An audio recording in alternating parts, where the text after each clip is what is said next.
大家好，我是枫叶。在各种恐怖片中，吃人的片段血腥而又暴力，往往让人不忍直视；而在影视片中，它的主导者们又都是一些僵尸、野兽、怪物，各种没有人性的生物。总之，这种情景绝对是反人类、反道德的。但请你想一个这样的问题：在迫不得已的绝境中吃掉自己死去同伴的身体，到底是不是人性的泯灭呢？可能这听起来颇有些残忍，但在现实中就真的有这么一个骇人听闻的事件。1972年，乌拉圭一支业余橄榄球队准备前往智利首都圣地亚哥参加比赛，在下午遇到了猛烈的气流，飞机不仅剧烈颠簸，甚至严重偏离了航线。当飞行员意识到大事不妙的时候，他们却因猛烈的撞击被抛出舱外，一命呜呼了。最终，飞机尾部撞上了山峰断裂，飞机前半部分沿着积雪滑落到谷底，45人中有12人当场遇难，其他人则坠落在了海拔4000米的安第斯山上。坠落在安第斯山脉是一种什么概念呢？安第斯山脉平均海拔为3000多米，最高峰海拔7000多米。山脉上有终年积雪覆盖，晚上最冷的时候为-30度。已经有好几位登山运动员在风雪弥漫的夜间宿营，一觉睡去，再也醒不过来了。不幸将生命留在了安第斯山，而这群人坠落的地方既没有动物，也没有植被，而且登山运动员所拥有的御寒服装以及登山鞋，他们一样也没有。这下可怎么办呢？难道只能等死吗？队长马塞洛第一个清醒过来，他马上召集了幸存队员，组成搜救小队，把困在飞机里的其他人解救出来。医学生罗伯特负责照顾伤员。当时，一名橄榄球运动员帕尔特洛被一根6英寸的钢管刺穿了腹部。当罗伯特将钢管从他身体里猛拉出来时，连肠子都被拉出了几英寸。而坚强的帕尔特洛仍不顾疼痛帮助他人，但不幸的是，他在之后发生的雪崩中遇难了。队长马塞洛意识到，想要在这里活命，首先要解决2个最重要的问题：一、热量，应对安第斯山脉的冰天雪地；二、食物，能够让20多位幸存者支撑到救援队到来。夜幕降临后的安第斯山脉冰冷而又无情，凛冽的寒风像刀子一样侵蚀着每一个人的意识。马塞洛意识到必须要搭建起一个御寒基地，他组织幸存者们将尸体搬至了机舱外，他让大家用最快的速度清理出机舱。他们用破碎的木椅、行李箱堵住了飞机的破洞，再用雪将缝隙填满。他们把飞机座椅套全部拆下，连在一起，裹在身上保暖，然后你挨着我，我挨着你，挤在一起，脸对着脸，用呼出的热气温暖彼此，利用每一个能利用的热量。虽然他们身上都有打火机，可是没有生火的材料，他们烧掉了随身携带的近7500美元纸币，用以取暖。但是你记住，外面可是-30多度的低温。即使用了这么多办法，在第一天晚上，5个重伤的幸存者依然没有能挺过去，剩下27人。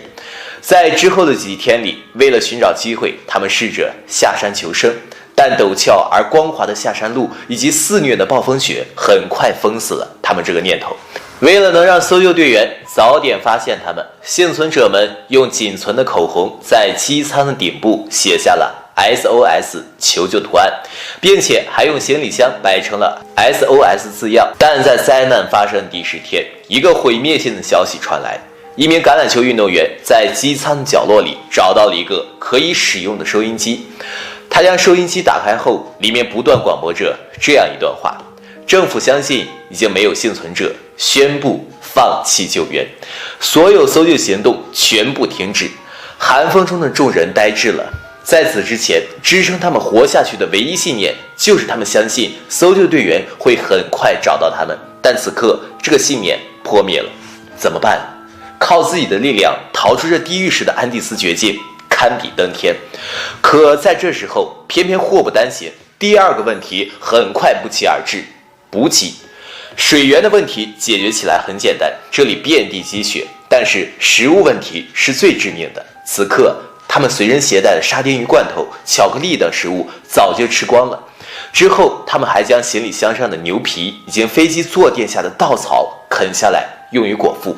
不过别忘了，这里还剩27个幸存者，这些东西又能撑几天呢？很快，周围便没有可以食用的东西了。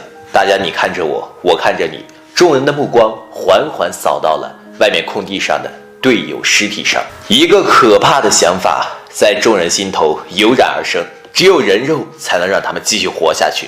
这天傍晚，这些幸存的27人双手连成一个圆圈，立下了一个恐怖协议：如果我死了，你可以吃掉我。就这样，幸存者们开始以尸体果腹。最开始，他们从陌生且没有关系的飞行员尸体入手，但是吃光了飞行员，就只能开始吃死去的亲人朋友。此时，安第斯山上正在上演着一场史无前例的行动，但是厄运仍在继续。一场雪崩接着摧毁了机舱残骸，8人遇难。11月15日，又有3人不幸死去。出发时的45人，此时还剩16人。对剩下的幸存者而言，死亡迟早会降临在他们头上。一名幸存者回忆起当时的情形说：“我一直对自己说，我们要尽快离开这里。等待充满恐惧，它意味着被判了死刑。”灾难发生61天后，4名幸存者决定冒险求生。与其坐以待毙，不如一直走下去，还有可能找到生的希望。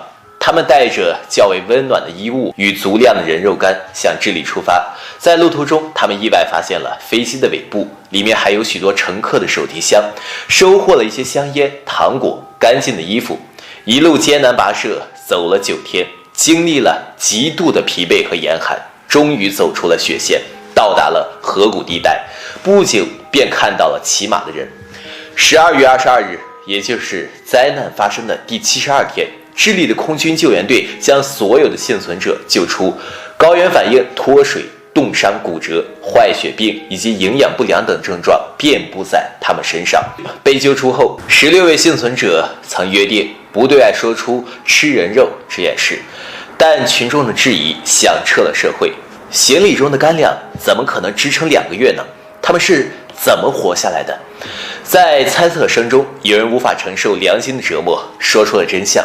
一瞬间，人性道德的指责铺天盖地而来，人们抨击他们人性丧失，不该继续苟活，要求他们自杀，称他们为食人族、恶魔。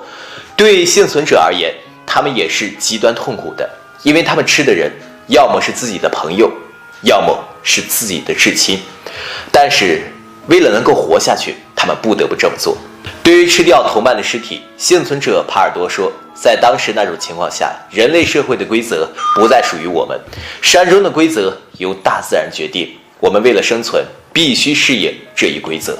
一场围绕空难事件新的讨论爆发了。为了活下去，吃掉同伴的身体到底值不值得呢？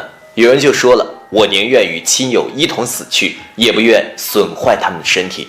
16人就在这样的争议声中走到了生命暮年。他们中很多人都承认，这场空难改变了他们对生命的认知。16位幸存者之后还曾多次重回安第斯山脉，向朋友的坟墓献上鲜花。帕尔多回忆录中写过这么一句话：每个人心中都有一座安第斯山，这座山就是生命本身，潜藏着危险和绝境，但又孕育着一些希望和奇迹。好了，今晚的故事到此结束。明晚为你带来被许多网友称为20世纪10大灵异事件之一的双鱼玉佩。我是枫叶，我们明晚见。